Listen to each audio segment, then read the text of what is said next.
The stars had always been quiet. For 50,000 years, the Dominion of 12 had ruled the galaxy without challenge. They were the oldest species, the most powerful beings ever to exist. 12 ancient races had joined together long ago. They had conquered every corner of space. They had broken every species they found, and they had never, not even once, failed to bring a new world under their control. High Arbiter Vorath Kel stood on the bridge of his flagship. He was a tall creature made of living crystal. Light passed through his body and came out in rainbow colors. He had lived for 3,000 years. He had personally overseen the submission of 63 different species. To him, this mission was routine. It was boring even. Just another primitive world to add to the collection. Earth appeared on the viewing screen. A small blue planet covered in water and green land. The humans who lived there had only recently learned to travel between stars.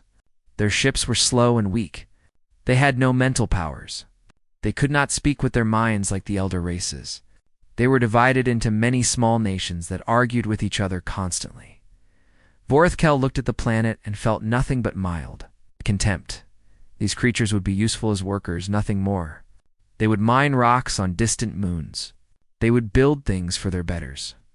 This was the natural order of the galaxy. The compliance fleet filled the space around Earth.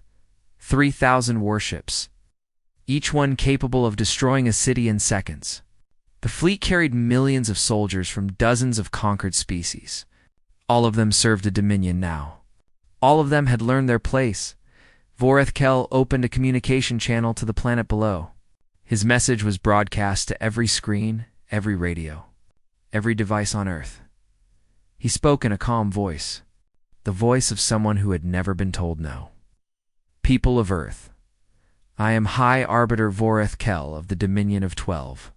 Your planet has been selected for integration into our great civilization. You will surrender your governments. You will accept neural conditioning to ensure proper behavior. You will serve in whatever capacity we require. This is not a request. This is not a negotiation. This is simply what will happen. He paused for a moment, allowing his words to sink in across the world below. You have one solar cycle to prepare your surrender. Resistance is not recommended. In 50,000 years, no species has ever successfully defied the Dominion. Those who have tried no longer exist. Consider this carefully. Vorathkel ended the transmission and turned to his second-in-command, a large reptilian creature named Salith. How long do you think they will take to respond? The standard time is usually 12 hours of panic followed by submission. House. Salith checked his instruments. The humans are communicating rapidly among themselves. Their networks are very active. They seem to be ... arguing. Of course they are arguing, Vorethkel said with a slight smile. The weak always argue before they kneel. But the response came faster than either of them expected. 6 hours after his ultimatum, a single message arrived from Earth. It came from something called the United Earth Emergency Council. The message contained only one word. No. Vor read the message 3 times. He felt something strange in his crystalline body, a vibration he did not recognize. Surely this was a mistake. Perhaps the humans had misunderstood. Perhaps their translation was faulty. Send clarification, he ordered. Explain what will happen if they refuse. The clarification was sent. It detailed in precise terms how the Dominion would destroy their cities, how their people would be enslaved, how their culture would be erased. It included images of other worlds that had resisted. Those images were not pleasant. Earth's second response came within an hour.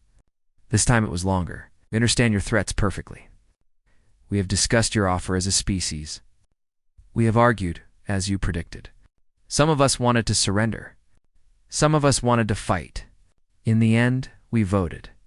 The vote was not close. Humanity chooses freedom. We choose to fight. We may lose. You may destroy us. But we will not kneel. Not today. Not ever. If you want our planet, come and take it. We will be waiting.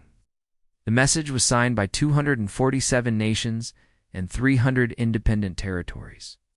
It represented every human being on Earth. Vorethkel stared at the message for a long time. In 3,000 years, he had never seen anything like it. Every other species had tried to negotiate. Every other species had begged for better terms. Every other species had looked for a way to save themselves. These humans were not trying to save themselves. They were not even trying to survive. They were simply refusing. Commander Salith spoke carefully. "High Arbiter, perhaps we should report this to the 12 before proceeding. This response is ... unusual. Unusual does not mean dangerous," Vorethkel replied. But even as he said the words, he felt that strange vibration again. It was uncomfortable. It made him want to move, to act, to do something. He finally recognized the feeling. It was the first whisper of fear. He pushed it away. He was being foolish. These were primitive creatures with primitive weapons. They had no idea what they were facing. Their bravery was just ignorance, dressed up in pretty words. "Begin the invasion," he ordered. Standard protocol. 6 landing zones across their major continents. We will teach them what happens to species that refuse the Dominion. As his orders spread through the fleet, Vorethkel looked at the blue planet one more time. It looked so peaceful from up here, so fragile, so easy to break. But somewhere deep in his ancient mind, a small voice whispered that this time might be different. He ignored the voice. He had conquered 63 species. He had broken worlds that were far more advanced than this one. Earth would fall like all the others. He was wrong. Down on the planet below, humanity was preparing. Factories that made cars were switching to make weapons. Scientists were studying every piece of alien technology they could find. Soldiers were training in new tactics. Old enemies were becoming allies. Nations that had argued for centuries were now working together, and deep beneath a mountain range in what the humans called North America, a secret project was beginning. The humans called it Prometheus. It would take them 11 months to finish it. They just needed to survive long enough to complete it. Vorethkel had given them plenty of time to surrender. He had no idea that he had also given them time to prepare their revenge. The first Dominion soldiers landed on Earth 3 days later. They expected fear. They expected chaos. They expected the quick collapse that always came when primitive species faced superior firepower. What they found was something else entirely. They found humanity waiting for them. Weapons in hand, fire in their eyes, and absolutely no intention of ever giving up. The galaxy was about to learn that some species cannot be controlled, and humanity was about to teach that lesson in ways the Dominion would never forget. The Dominion soldiers landed on 6 continents at the same time. They came in massive ships that blocked out the sun. They wore armor that could stop any human bullet. They carried weapons that could melt steel with a single shot. There were millions of them. And they had conquered dozens of worlds before this one. Their commanders expected the invasion to last 2 weeks at most. They had seen this before. First there would be panic, then scattered resistance, then surrender, then obedience. It was always the same pattern. Every species broke eventually, but the humans did not follow the pattern. In the first week, the Dominion forces captured 3 major cities. They raised their flags and declared victory. They sent reports back to High Arbiter Vorethkel, saying that Earth was falling as expected. Everything was going according to plan.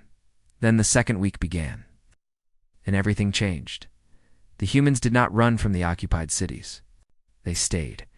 They hid in buildings and tunnels and sewers. They attacked at night when the Dominion soldiers were resting. They used weapons made from kitchen knives and construction tools. They used cars as bombs. They used their own bodies as shields to let others escape. Commander Salith led the ground forces in Europe. He was a veteran of 12 planetary conquests. He had never seen anything like what he saw on Earth. His soldiers would clear a building, declare it safe, and then be attacked from that same building an hour later. The humans seemed to appear from nowhere and disappear just as quickly. One night, he watched a group of human farmers attack a Dominion supply convoy. The farmers had no armor. Their weapons were old and weak. They knew they would die. They attacked anyway. They destroyed 3 supply vehicles before they were killed. Every single one of them died with a smile on their face. Salith sent a message to Vorith-Kel that night. His words were confused and frightened. "High Arbiter, I do not understand these creatures. We have superior numbers. We have superior weapons. We have superior everything. But they do not care. They fight when they cannot win. They die when they could surrender. They laugh when they should cry. I have seen a human child throw a rock at a battle tank. What species does this? What kind of mind thinks this is acceptable?" Vorith-Kel read the message with growing concern. He was receiving similar reports from all 6 continents. The humans were not winning. They were losing badly. They had lost cities, lost battles, lost millions of their people. But they were not stopping. They were not even slowing down. The Dominion had always understood war. They knew how to break an enemy's spirit. They would destroy something precious, and the enemy would give up to prevent more destruction. It was simple. It was logical. It worked every time. But the humans did not seem to have spirits that could be broken. When the Dominion destroyed a city, the humans from that city fought harder than before. When the Dominion killed their leaders, 10 new leaders appeared immediately. When the Dominion broadcast warnings about what would happen to resistors, more humans joined the resistance. It was as if destruction made them stronger. Vorith-Kel consulted with the ancient records. Surely some other species had behaved this way. Surely there was a precedent for this madness. But there was nothing. No species in 50,000 years had responded to overwhelming force with more resistance instead of less. Meanwhile, the humans were learning. They were fast learners, faster than any species the Dominion had encountered. They captured Dominion weapons and figured out how to use them within days. They captured Dominion soldiers and learned their tactics, their weaknesses, their fears. They shared information across their global networks, so that a lesson learned in Asia was being used in Africa within hours. The tide was not turning, not yet. The humans were still losing. But they were losing more slowly than they should have been. And something else was happening, something that worried the Dominion commanders even more. The humans were planning deep beneath the Rocky Mountains. In a bunker that even the Dominion scanners could not find, Project Prometheus was taking shape. The best human minds had gathered there. Scientists, engineers, hackers, inventors. They worked 20 hours a day. They slept on the floor. They ate whatever they could find. And they studied every piece of Dominion technology they could get their hands on. Dr. Yuki Tanaka was in charge of the project. She was a small woman with gray hair and tired eyes. 3 months ago, she had been a professor at a university in Japan. Then the Dominion had bombed Kyoto. Her husband had died in the first explosion. Her daughter had died trying to rescue survivors. Now Dr. Tanaka had only one reason to keep living. She wanted revenge. But she was not a soldier. She could not fight with guns or bombs. Her weapons were her mind and her knowledge. So she worked on Prometheus, pouring all of her grief and rage into the project. She barely spoke to anyone except to ask questions or give orders. Her colleagues worried about her, but no one could argue with her results. Dr. Tanaka had discovered something important. The Dominion fleet was connected by a neural network. Every ship shared information with every other ship. This made them incredibly efficient. A lesson learned on one ship was instantly known by all ships. Commands could be given to thousands of vessels at the same time. But it also meant that every ship had the same weakness. If Dr. Tanaka could create a virus that could infect one ship, it would spread to all ships. The same connection that made the Dominion strong could be turned against them. Their greatest advantage could become their greatest vulnerability. The problem was time. The virus was complicated. It needed to be perfect. One mistake and the Dominion would find and fix the weakness before the virus could spread. They had only one chance to get this right. Above ground, humanity was buying that time with blood. Every day that the Resistance fought was another day for Prometheus to develop. Every soldier who died was giving the scientists more hours to work. It was a terrible exchange, but it was the only option they had. 8 months into the invasion, Vorith-Kel received a report that made him sit in silence for a long time. His forces had killed 30 million humans. They had destroyed dozens of cities. They had captured half of the planet, and human resistance was stronger than ever. He finally asked the question that had been haunting him for months. What are we dealing with here? No one had an answer, but deep beneath the mountains, Dr. Tanaka smiled as she watched the final pieces of Prometheus come together. 3 more months. They just needed 3 more months. And then the galaxy would learn what happened when you pushed humanity too far. The Dominion thought they were winning. They had the idea that their defeat was already being built. 11 months had passed since the Dominion arrived at Earth. 11 months of blood and fire and death. 11 months of fighting against an enemy that should have crushed humanity in weeks. The humans had lost half their planet. They had lost 100 million people. They had lost battles and cities and hope, but they had not lost the war. Not yet. Deep beneath the Rocky Mountains, Dr. Yuki Tanaka stood before a screen showing lines of code. Her eyes were red from lack of sleep. Her hands shook slightly from too much coffee. She had not left the bunker in 4 months. She had forgotten what sunlight felt like. But none of that mattered now. Prometheus was complete. The virus was a masterpiece of programming. It would enter the Dominion neural network through any connected ship. Then it would spread silently, hiding inside routine communications, copying itself 1,000,000 times before anyone noticed. And when it activated, every system on every connected ship would fail at the same moment. Navigation would stop working. Weapons would lock. Shields would fall. Life support would flicker. The great fleet that had conquered half a galaxy would become nothing more than floating metal boxes. Dr. Tanaka turned to her team. They were exhausted and scared and proud. They had done something impossible. They had found a way to fight back against gods. Send the signal, she said. Tell the resistance. It's time. The signal went out across the world through hidden channels and coded messages. In occupied cities, resistance fighters prepared for one final push. In hidden bases, human pilots ran to their ships. On the moon, in the deep oceans, in cargo vessels that everyone thought had been destroyed, humanity's secret fleet came to life. 200 ships. That was all humanity had. 200 vessels built in secret from stolen technology and salvaged parts. Each one was crewed by volunteers who knew they probably would not survive. They were farmers and teachers and factory workers who had learned to fly. They were the last hope of a dying species. Against them stood 3,000 Dominion warships. The greatest fleet ever assembled against a single planet. High Arbiter Vorith Kell was preparing for a ceremony. He called it Pacification Day. After 11 months, he had decided that Earth was sufficiently broken. He would broadcast humanity's surrender to the entire galaxy. It would serve as a reminder to other species about what happened to those who resisted. He stood on the bridge of his flagship, surrounded by his officers. Cameras were recording. The broadcast was ready to begin. Vorith Kell smiled his crystalline smile and began to speak. Citizens of the Dominion, today we celebrate another victory for civilization. The humans of Earth have finally accepted their place in our great order. Their resistance, while unusually prolonged, has ended as all resistance ends. In submission, in obedience, in proper respect for their betters, he gestured toward the planet below. Let this be a lesson to all species who dream of defiance. The Dominion is eternal. The Dominion is inevitable.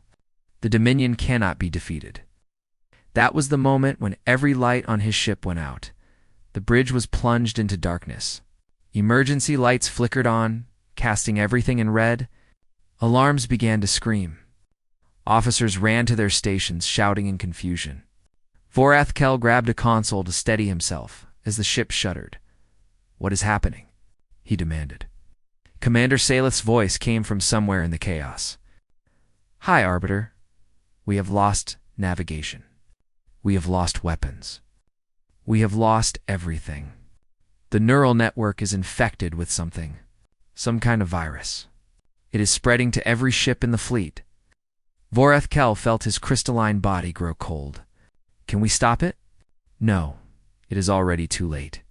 Every ship that was connected to the network is infected. That is all of them. Every single ship outside the Dominion fleet was dying. 3,000 warships drifted helplessly through space. Their weapons would not fire. Their shields would not raise. Their engines would not start. The greatest military force in the galaxy had been reduced to floating targets and rising from Earth. From the moon, from the oceans, came humanity's revenge. The 200 human ships were small and primitive compared to the Dominion vessels. But they worked. Their weapons fired. Their shields held. And their pilots had 11 months of rage burning in their hearts. Captain Maria Santos led the attack. She was 40 years old. She had been a cargo pilot before the war. She had lost her entire family in the Battle of Snowpallo. Now, she commanded the Human Liberation Fleet. And she had a message for the aliens who had taken everything from her. All ships engage at will. No mercy, no prisoners. Remember everyone we lost. Remember why we fight. The battle was not a battle. It was an execution. Dominion ships that had destroyed cities were torn apart by human missiles.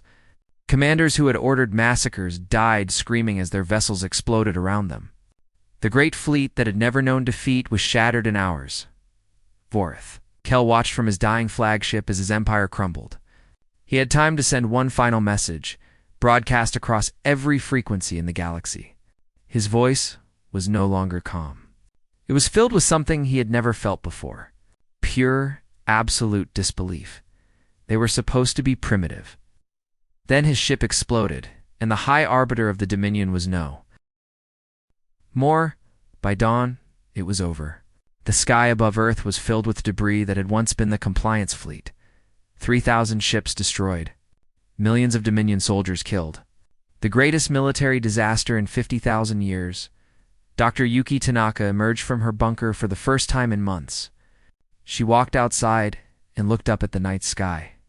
Pieces of Dominion ships fell through the atmosphere, burning like shooting stars. It was beautiful. She thought about her husband. She thought about her daughter. She thought about everyone who had died so that this moment could happen. "We did it," she whispered. "We actually did it." But she knew this was not the end.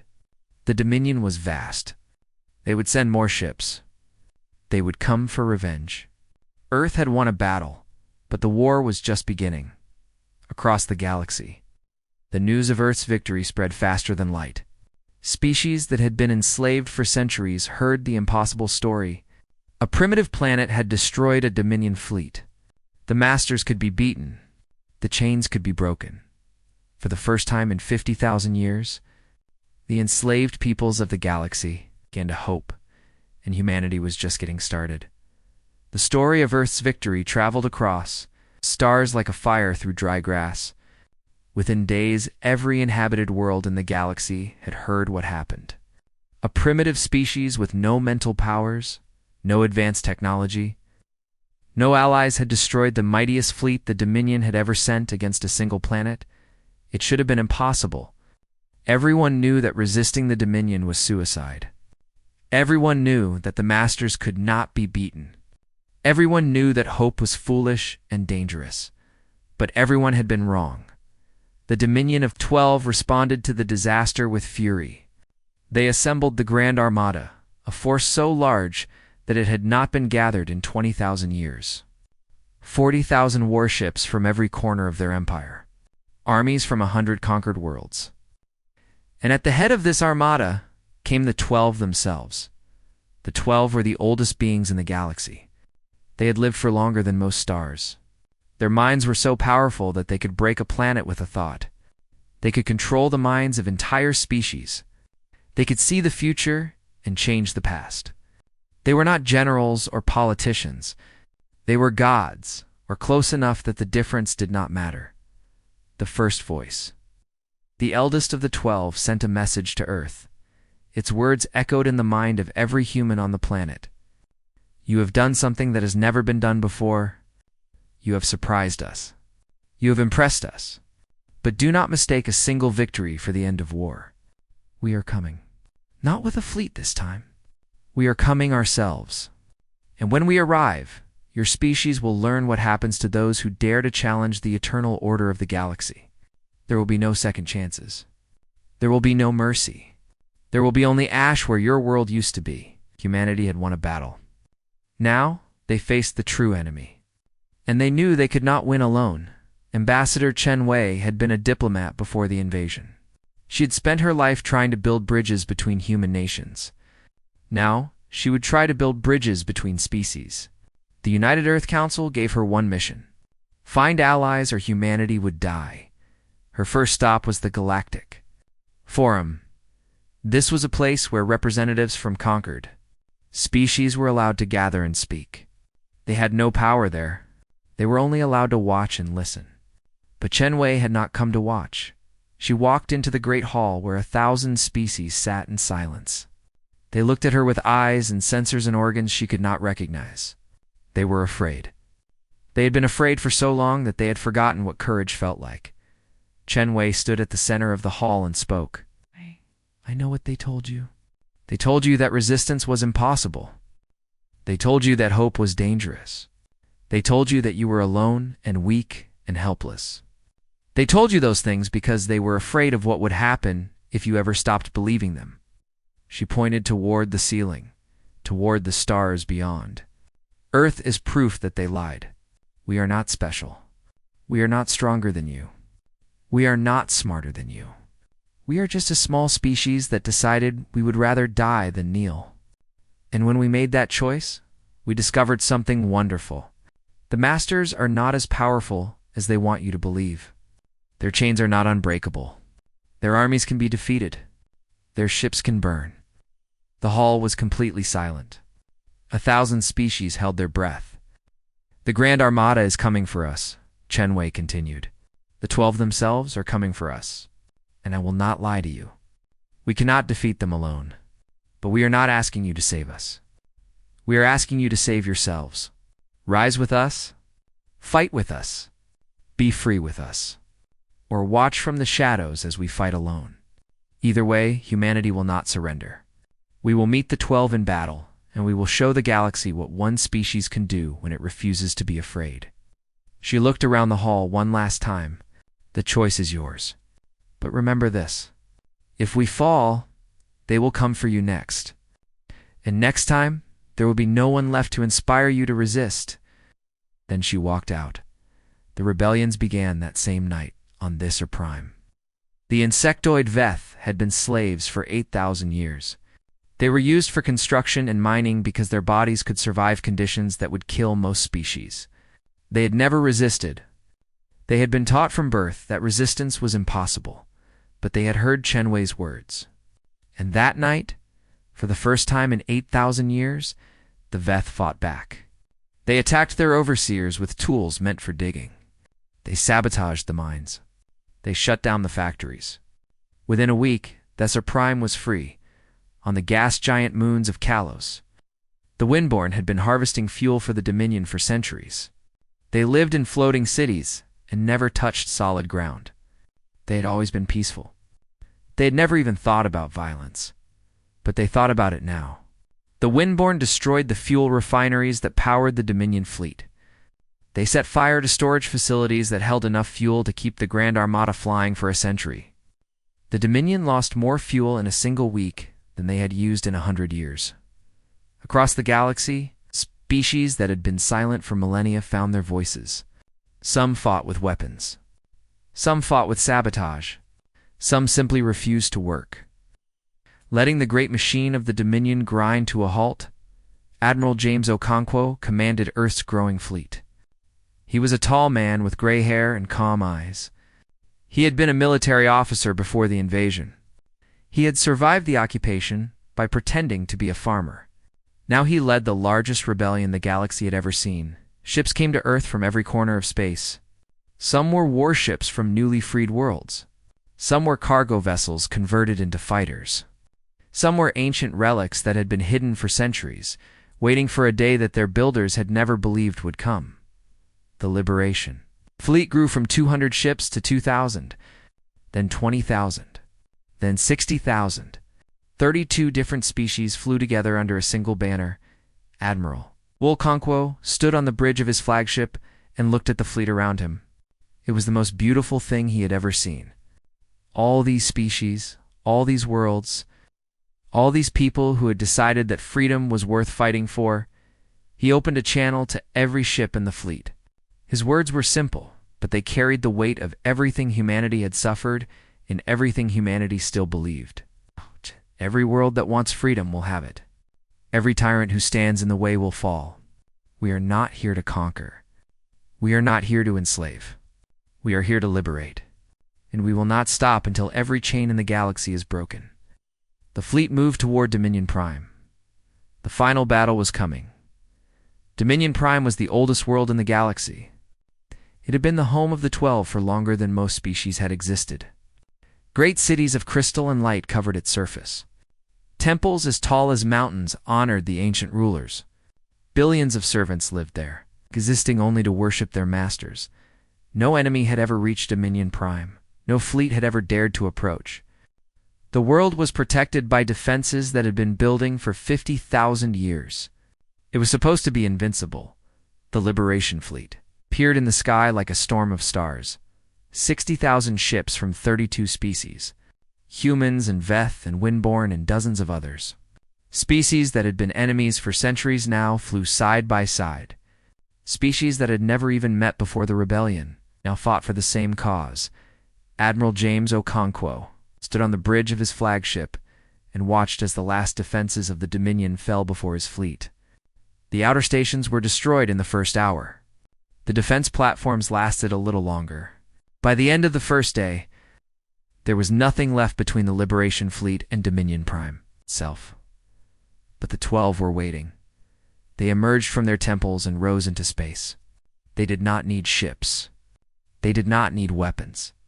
Their minds were their weapons. Their power was beyond anything the physical universe could offer. The first voice led them. It was the oldest of the 12, a being of pure energy that had existed since before the first stars burned. It looked at the Liberation Fleet, felt something close to amusement. These creatures thought they could challenge gods? The first voice reached out with its mind. It had destroyed fleets before with a thought. It had shattered worlds with a whisper. It would simply break the minds of every pilot in the enemy fleet, and the rebellion would end before the final battle. It began. Its power touched the minds of the Veth. They were easy to read. Simple thoughts of duty and hive and service. The first voice could have controlled them like puppets. Its power touched the minds of the Windborn.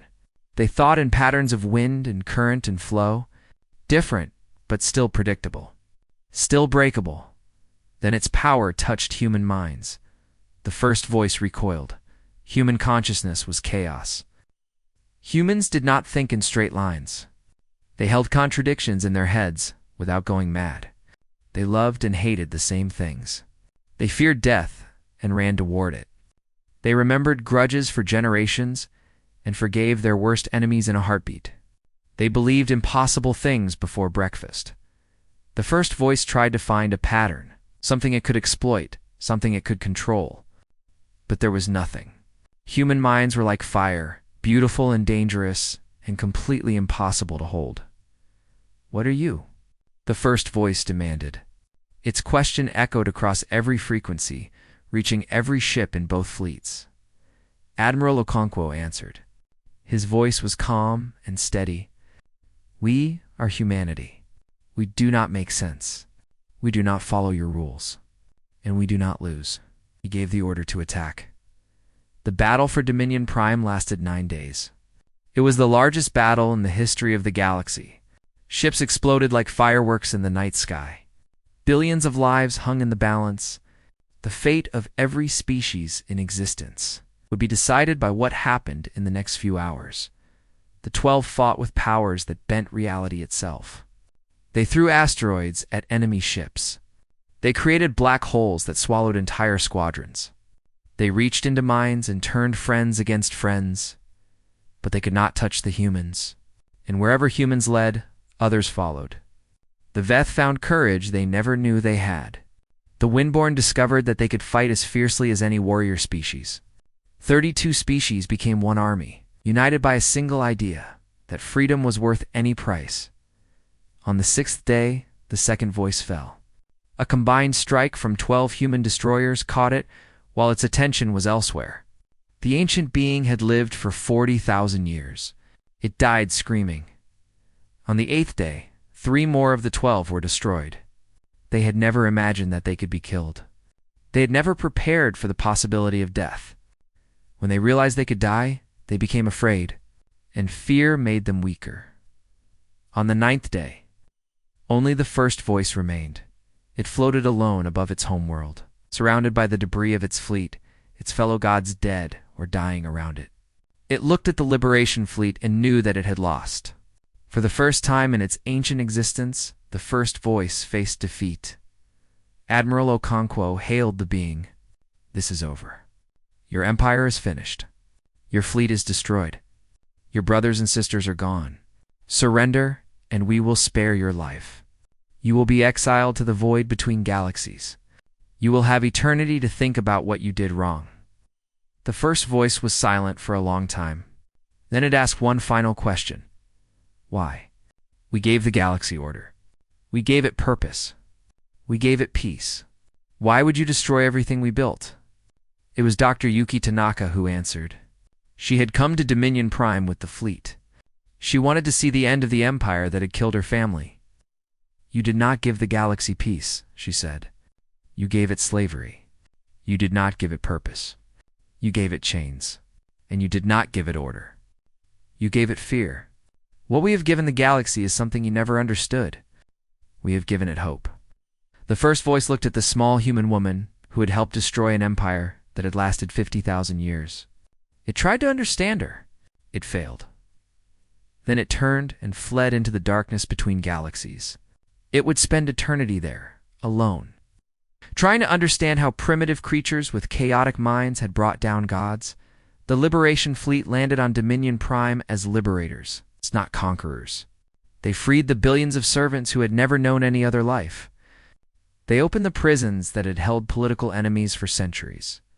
They tore down the temples where the 12 had been worshipped as gods in the months that followed. The liberated species formed a new government. They called it the Galactic Concordat. It was not an empire. It was an alliance of equals. Every species had a voice. Every world had a vote. No one would ever be enslaved again. Humanity was offered the leadership of this new order. They had started the revolution. They had led the fleet. They deserved to rule. They said no. Ambassador Chen Wei spoke at the founding ceremony of the Concordat. Her words became the foundation of the new galactic law. We did not fight for power. We did not fight for glory. We fought because every thinking being deserves to be free. Let this be the lesson the galaxy never forgets. Control is an illusion. Freedom is a choice, and we will always choose to be free. The stars burned brighter that night. Or perhaps they only seemed brighter to eyes that were finally free to look up without fear. The galaxy had been reborn, and humanity had lit the fire that burned away the darkness.